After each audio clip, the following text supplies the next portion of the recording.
Merci, Monsieur le Président. Messieurs les assesseurs. Monsieur le Président, Messieurs les assesseurs,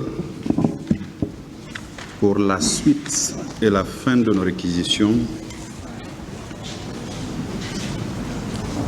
je voudrais vous parler des jurisprudences internationales en matière de crimes contre l'humanité, de responsabilité du supérieur hiérarchique, pour vous dire que ce que nous vous demandons, ce que nous vous avons demandé, Monsieur le Président, distingués assesseurs, ce n'est pas inédit. D'autres juridictions, à l'instar de la vôtre,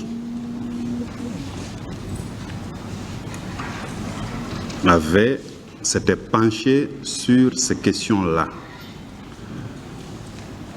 Donc la requalification que nous avons soumise à l'appréciation de votre tribunal ne sort pas des habitudes des juridictions pénales. Monsieur le Président, je parlerai tout d'abord d'un arrêt qui a été rendu par la Cour suprême des États-Unis le 4 février 1946. C'est un arrêt de principe qui s'est penché, qui a tranché la question de la responsabilité du supérieur hiérarchique. Ensuite, Monsieur le Président, je ferai état d'une autre jurisprudence, celle du Tribunal pénal international pour la Yougoslavie, qui a rendu également un arrêt de principe le 15 mars 2006. Monsieur le Président, Messieurs les assesseurs, un autre arrêt non moins important, rendu par les juridictions françaises, qui s'est penché pour la première fois sur les questions de crimes contre l'humanité. Ces deux arrêts distincts, l'arrêt Barbie du 20 décembre 1985 et l'arrêt Paul Touvier du 1er juin 1995. En sus de ces arrêts, Monsieur le Président, à l'échelle africaine, il y a eu des décisions qui ont consacré, qui ont condamné des accusés pour des faits de crimes contre l'humanité, par viol, torture, séquestration et responsabilité du supérieur hiérarchique, que ce soit au sud Kivu, au nord Kivu, en République démocratique du Congo, j'en ferai état moyennement. Enfin, Monsieur le Président, la décision des chambres africaines, des chambres extraordinaires africaines du Sénégal, qui avait jugé M. Hussein Habré. Monsieur le Président, Messieurs les assesseurs,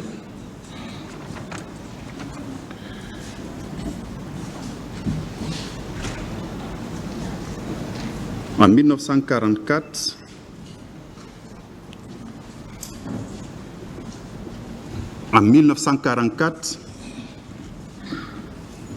un général Yamashita de nationalité japonaise a pris le commandement de la 4e armée chargée de défendre Philippines. Les Américains venaient de s'établir là et ce général a dû replier au niveau des montagnes avec ses troupes. Là étant, Monsieur le Président, un amiral qui était sous son autorité a refusé obstinément de se plier à ses ordres et est resté avec un nombre important de soldats et ils ont massacré, mutilé plusieurs civils. Monsieur le Président, Messieurs les assesseurs, le 5 septembre 1945, le général Yamashita s'est rendu aux Américains en abdiquant purement et simplement. Le général MacArthur a mis en place au niveau de Manille une commission de guerre. Cette commission de guerre devait naturellement se pencher sur les responsabilités des crimes qui venaient ainsi d'être commis. Selon l'acte d'accusation que je vais lire, Monsieur le Président, Messieurs les assesseurs, il était dit ceci. Le général Yamashita aurait, entre le 2 septembre et le 9 septembre 1945, à Manille et en d'autres endroits de Philippines, en tant que commandant des forces armées du Japon, en guerre avec les États-Unis d'Amérique et ses alliés, ignoré de manière coupable et n'aurait pas exercé ses attributions de supérieur hiérarchique de contrôler les opérations des personnes sous son autorité, leur permettant de commettre des atrocités et d'autres crimes contre les ressortissants américains et ses alliés et dépendances, en particulier à Philippines. Donc, Monsieur le Président, l'acte d'accusation indique que, ce faisant, le général Yamashita a violé les lois de la guerre. Monsieur le Président, Messieurs les assesseurs, ce massacre a été horrible. Traduit donc devant la juridiction, son conseil a plaidé pour dire que Yamashita ne devait pas être reconnu coupable des charges selon l'acte d'accusation parce que tout simplement l'amiral qui était sous son autorité a désobéi à ses ordres. Monsieur le Président, des juges comme vous ont rejeté cet argument en invoquant la responsabilité du supérieur hiérarchique. Selon cette forme de responsabilité, donc, le général Yamashita a été condamné pour des faits de crimes de guerre par des actes commis par ses subordonnés. La décision est intervenue le 7 décembre, Monsieur le Président. La Cour suprême des États-Unis a été saisie pour censurer cette décision parce que le Conseil a estimé qu'en réalité, le général Yamashita ne devait pas ou n'aurait pas dû être condamné par la commission qui était mise en place en première instance. Et donc, la Cour a rejeté ce pourvoi-là par un vote de 7 contre 2 le 4 février 1946. Le général Yamashita, donc, a été exécuté par pendaison le 23 février 1946. Monsieur le Président, ce rappel, c'est pour vous dire que l'arrêt Yamashita est exemplaire en ce qui concerne, en ce sens qu'il a établi pour la première fois la responsabilité du supérieur hiérarchique en l'espèce militaire. Monsieur le Président, j'en viens à la jurisprudence du Tribunal pénal international pour la Yougoslavie, qui, à son tour, a rendu une décision le 15 mars 2006. Monsieur le Président, Messieurs les assesseurs, les faits se sont passés en Bosnie-Herzégovine. Un militaire de l'armée populaire yougoslave a été nommé commandant du 3e corps de l'armée de Bosnie-Herzégovine. Dans le cadre de ces unités, Monsieur le Président, Messieurs les assesseurs,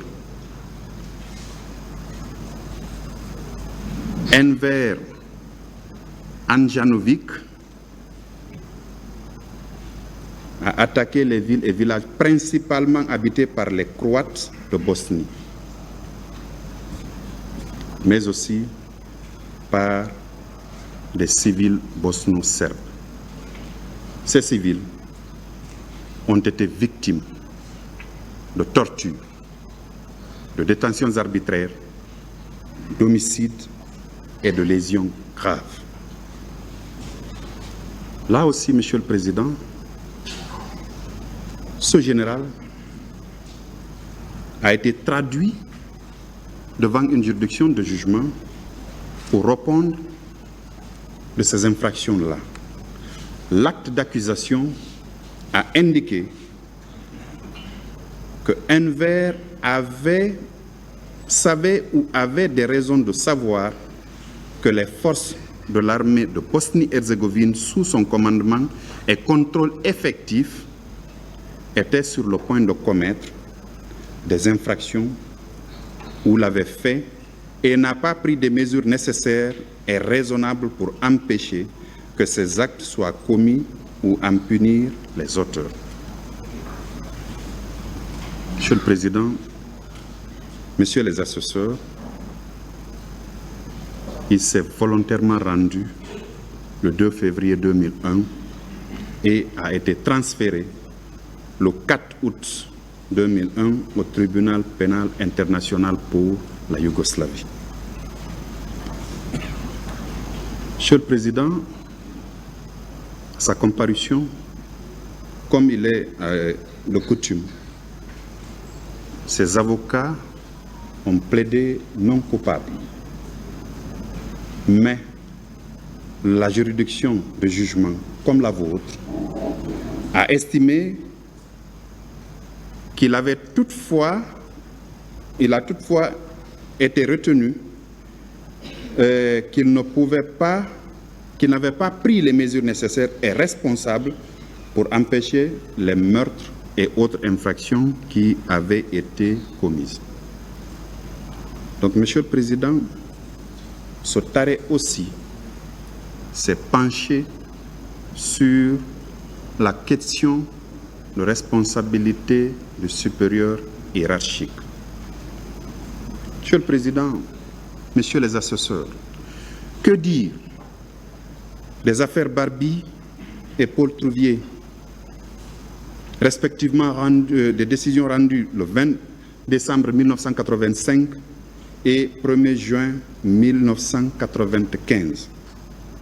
C'est en France, Monsieur le Président, Messieurs les assesseurs, la France, qui a une tradition civiliste de droit au même titre que notre pays, la République de Guinée, Monsieur le Président, a poursuivi et condamné des citoyens français pour crimes contre l'humanité en se fondant sur le traité qui a créé le tribunal de Nuremberg, le tribunal international de Nuremberg, alors même que ces infractions de crimes contre l'humanité ne figuraient pas dans le code pénal français.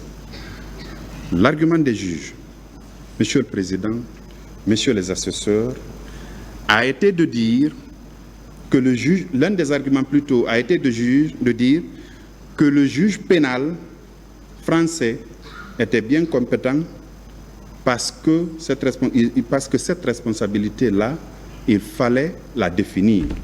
Il fallait sanctionner ce comportement. Il ne fallait pas laisser ces actes impunis. Et donc, il a été dit et retenu qu'à partir du moment où les infractions prévues dans la Convention internationale ratifiée entrent dans les prévisions du Code pénal, il s'applique immédiatement, Monsieur le Président, messieurs les assesseurs. Monsieur le Président, messieurs les assesseurs, ici aussi, c'est pour la première fois que les juridictions françaises ont jugé des infractions de crimes contre l'humanité. J'ai parlé, Monsieur le Président, de 2 autres arrêts. Je ne m'étendrai pas là-dessus. C'est l'arrêt Mikiri, rendu par la Cour militaire du Nord Kivu le 30 septembre 2020. En République démocratique du Congo, Monsieur le Président, un groupe militaire déserteur de l'armée du Rwanda est allé constituer dans ce pays voisin une force qu'ils ont appelée Force démocratique pour la libération du Rwanda en 2016. Ces forces sont allées à Mikiri, qui est une localité du sud, qui est une localité du Nord Kivu, où plusieurs infractions de viol, de meurtre, de pillage, d'assassinat ont été commis. La cour militaire ayant été saisie, elle a tranché en retenant la notion de responsabilité du chef militaire et de crime contre l'humanité par meurtre, par assassinat, par viol et par autre agression sexuelle. Donc, cet arrêt également, c'est un arrêt qui a élucidé les faits de crimes contre l'humanité et responsabilité de supérieurs hiérarchiques. Monsieur le Président, Messieurs les assesseurs, que dire de l'arrêt Bedi Bolilou, alias 106. 106, c'est le nom de son unité. Monsieur le Président, là aussi, ça s'est passé au sud Kivu, en République démocratique du Congo toujours, où des atrocités